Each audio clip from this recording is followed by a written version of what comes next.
Major League Baseball set June 2nd as Lou Gehrig Day. The iconic New York Yankee passed away from ALS, better known as Lou Gehrig's disease, on June 2nd, 1941. Gehrig and teammate Babe Ruth visited Boys Town in 1927, and that trip is responsible for a bronze bust of Gehrig, crafted 80 years ago, for being in Omaha and now on display at the Sarpy Tourism Office.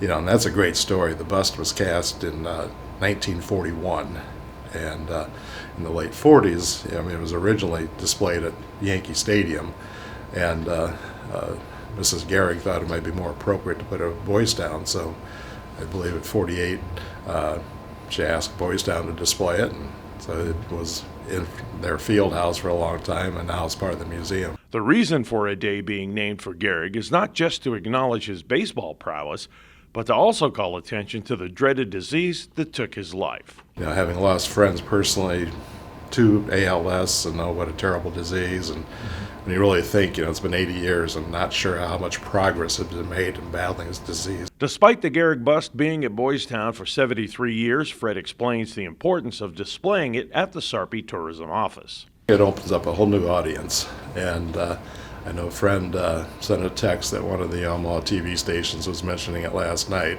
and so anytime they mention Sarpy Tourism and the Omaha Storm Chasers is a positive. There's more than just local media coverage. NET News has done a story on it, so it's kind of a statewide impact.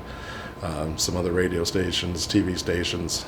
So, it's publicity for Sarpy Tourism, the Storm Chasers, and Boys Town, and ALS. Fred encourages you to come out to the tourism office to see the display.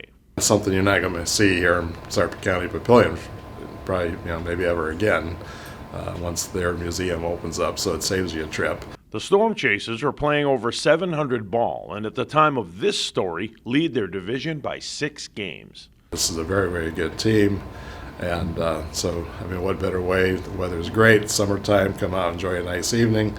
The office is open later, so you can come in during the game, see the bust, maybe share some stories about Lou with the family. If you can't get to a game, Fred invites you to see the display during the week. The office is open 8 to 5 Monday through Friday, so you can just come in and see it, and I'll share a few stories about Lou maybe. The family-friendly display introduces a new generation to the Lou Gehrig story.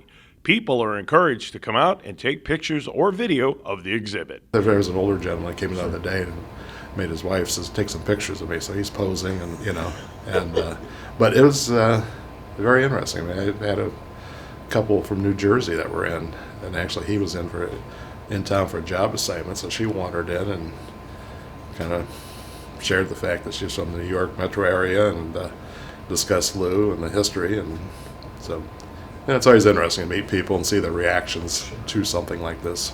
To learn about Gehrig, and especially ALS, people should view this display. I think a lot of young people don't realize how good these athletes were. You think about it, the 20s and 30s, you didn't have the NBA, the NFL was in its infancy, you had fewer major league teams, the best of the best. We appreciate Fred allowing Papillion Vision cameras to show the exhibit and thank him for his time speaking with us. Thanks for watching. For Papillion Now, I'm Tori Pantaleon.